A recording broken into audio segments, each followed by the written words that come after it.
నాడు కేసీఆర్ ప్రభుత్వంలో లిఫ్టులు లిక్కరు లింకుల కింద లీకేజీల కింద ఈనాడు ఈ ప్రభుత్వం నడుస్తుందనేది స్పష్టంగా మనకు తెలుస్తుంది.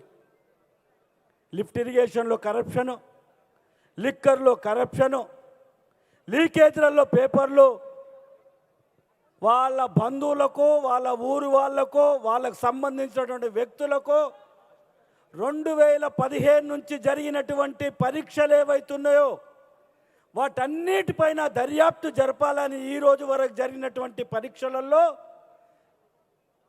తెలంగాణ రాష్ట్ర పబ్లిక్ సర్వీస్ కమిషన్ ఏ రకంగా పనిచేస్తుందనేది నాయకులందరూ కూడా ఇప్పటివరకు మీ ముందు ఉంచారు. సైబర్ క్రైమ్లో ఇరుక్కున్నటువంటి ఈ కంప్యూటర్లు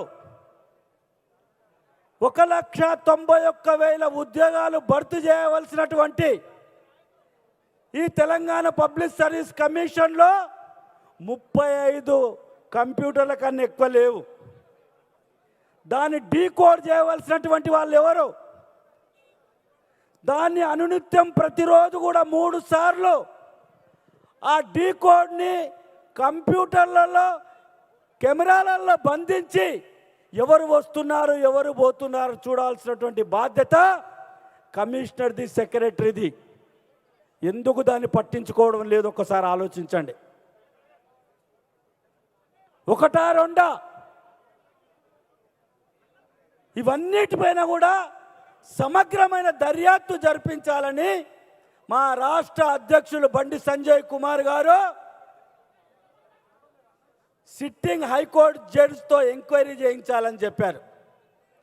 మీరు ఒకవేళ ఆ యొక్క పేపర్ లీకేజ్లో లేనట్టయితే సిట్టింగ్ జడ్జితో ఎంక్వైరీ చేయించడానికి ఏంటి ప్రాబ్లం? కేటీఆర్ గారు ప్రెస్ కాన్ఫరెన్స్ పెట్టి చేతులు దులుపుకున్న మాకేం సంబంధం లేదు, అది స్వయం ప్రతిపత్తి అని చెప్పని. స్వయం ప్రతిపత్తిలో ఉన్నటువంటి అధికారులు ఎవరు నామినేట్ చేసిండ్రు? ఎవరు వాళ్ళందరినీ కూడా అపాయింట్ చేసిండ్రు? ఎవరు చైర్మన్ చేసిండ్రు? ఈ ప్రభుత్వం కాదా? కేసీఆర్ గారు ఎందుకు మాట్లాడడం లేదు? ఇవన్నీ కూడా బయటికి రావాలి. అందుకనే బండి సంజయ్ కుమార్ గారు రాష్ట్ర భారతీయ జనతా పార్టీ గారి అధ్యక్షతను ఈనాడు ఇది అంతం కాదు, ఆరంభం. ఇది తేలే వరకు కూడా ఊరుకునేది లేదు.